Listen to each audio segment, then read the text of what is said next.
अस्सलाम वालेकुम। इस वक्त जमान पार्क में कप्तान का गेट है और ये जुनून सामने डटा हुआ है। बाहर पुलिस खड़ी हुई है और रेंजर भी है। चैलेंज हो रही है कि ये हमारी बहन रात इन वर्कर्स के साथ लड़ती रही हैं। क्या कहेंगे आप ये मौजूदा हुकूमत को? देखिए जी, बिस्मिल्लाहिर्रहमानिर्रहीम। सबसे पहले तो sir thank you so much, क्योंकि आप लोग इतनी रुकावटों, इतनी प्रॉब्लम्स के बावजूद, सच्ची बात है, आप लोगों ने जिस तरह से हम लोगों का साथ दिया है, आप लोगों ने जिस तरह से हकायक लोगों तक पहुंचाए हैं, आई salute you. Social media PTI गई है सर, आपकी इंतहाई दिली मशहूर हूँ ऑनेस्टली।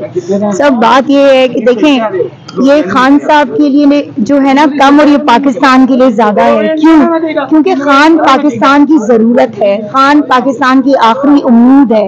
और अगर खुदा न खास्ता इमरान खान को गिरफ्तार कर लिया जाता है, इमरान खान को खुदा न खास्ता कुछ हो जाता है, तो हमारी कौम की उम्मीद मर जाएगी और वो उम्मीद हम नहीं टूटने दे सकते। इसलिए हम सब इस महाज पे डटे हुए हैं, खड़े हुए हैं, क्योंकि ये हमारी जिम्मेदारी है, हमारी रिस्पॉन्सिबिलिटी है। हम ये कर रहे हैं अपनी आने वाली नस्लों के लिए, अपने बच्चों के मुस्तकबिल के लिए, अपने मुस्तकबिल के लिए। और इंशाअल्लाह हमें पूरी उम्मीद है कि जिस तरह से कल दीदा दलेरी से हमारे वर्कर्स ने कल सुबह दोपहर से लेके और आज अभी तक जिस तरह से वो लड़ रहे हैं, जिस तरह से वो महाज पे खड़े हैं और पुरअमन हैं, यकीन करें सर, आप देखिएगा कि पाकिस्तान की तकदीर बदलेगी और यही पाकिस्तान की तारीख का वो रोशन बाब होगा कि जिसको पढ़ने का हर पाकिस्तानी ख्वाहिशमंद होगा इंशाअल्लाह जिंदगी में। जी, जी, जी।